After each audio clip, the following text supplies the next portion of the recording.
Hello there film fans, today I'm going to talk to you about the Entourage movie. To set the scene, I've never watched the TV show and I'd heard some pretty bad things about the film, but one of my friends really wanted to go and see it and I was kind of intrigued, so I decided to go along for the ride. However, within about a minute of the film starting, my friend had changed their opinion about wanting to see it and was in fact asking me to leave after about half an hour. Now, I know there's going to be people out there who are saying, why are you reviewing a movie if you haven't seen the TV show? But personally, when I go into a film, I don't feel like I should have had to have done a homework assignment before I sit down and kick back with some popcorn. Yeah, I know the movie's not aimed at me, but then I don't really know who it is aimed at, and quite frankly, I worry about those people. The basic overlying premise is based on producer and cameo star Mark Wahlberg's early career in Hollywood, the highs and lows, the entourage. The film notes describe the movie as a Hollywood dream.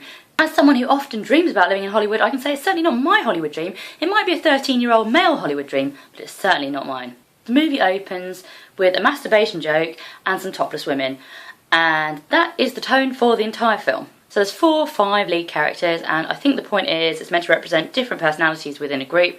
To me, they just all blend into one horrible, vacuous, nasty, selfish, pointless human being. So to set the scene, Vince, the lead character of the Entourage, is now a successful movie star, just got divorced, and he's decided he wants to direct his first feature film. So that's how the film opens, with that setting. There's then a jump forward, and we don't really see anything of the movie making process and the struggles being a first time director, which I'd actually be quite interested in. However, what we do see a lot of is Vince's particularly offensive brother, played by Dillon, who I spent the first hour thinking, I know this guy, but he's been in better stuff, and then I realised he's just the poor man's Ethan Hawke. Another character, let's call him the poor man's Marty McFly, has a baby mama, but then he shags a lot of women and is very promiscuous, and then learns a lesson, gets back with the baby mama, has the baby, very sentimental, very sickening.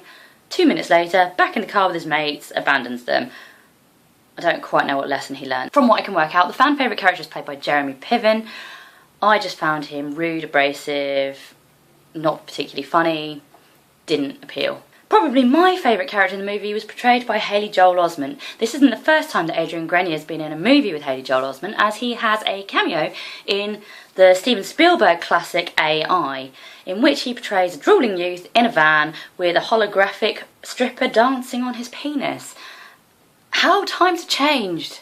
Haley Joel Osment's character is supposedly meant to be sexist, but then shoot forward 2 minutes and he seems exactly as sexist as all the other characters to me.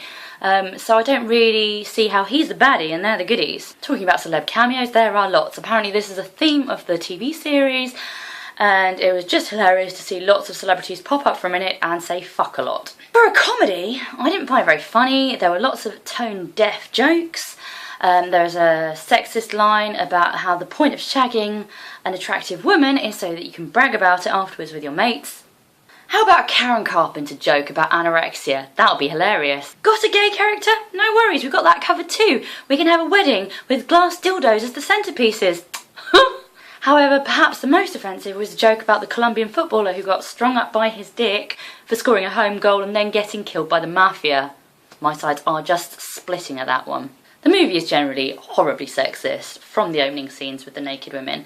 All women are one-dimensional caricatures. Cut to a film meeting with important executive characters who are almost all men, but there are 2 token females, one of which is immediately pulled down as a previous sexual conquest of Jeremy Piven's character. Not to mention that the main plot device revolves around the possession of a woman. They even managed to take an empowering female UFC fighter, show off how strong she was, and then put her in a little male-dominated box.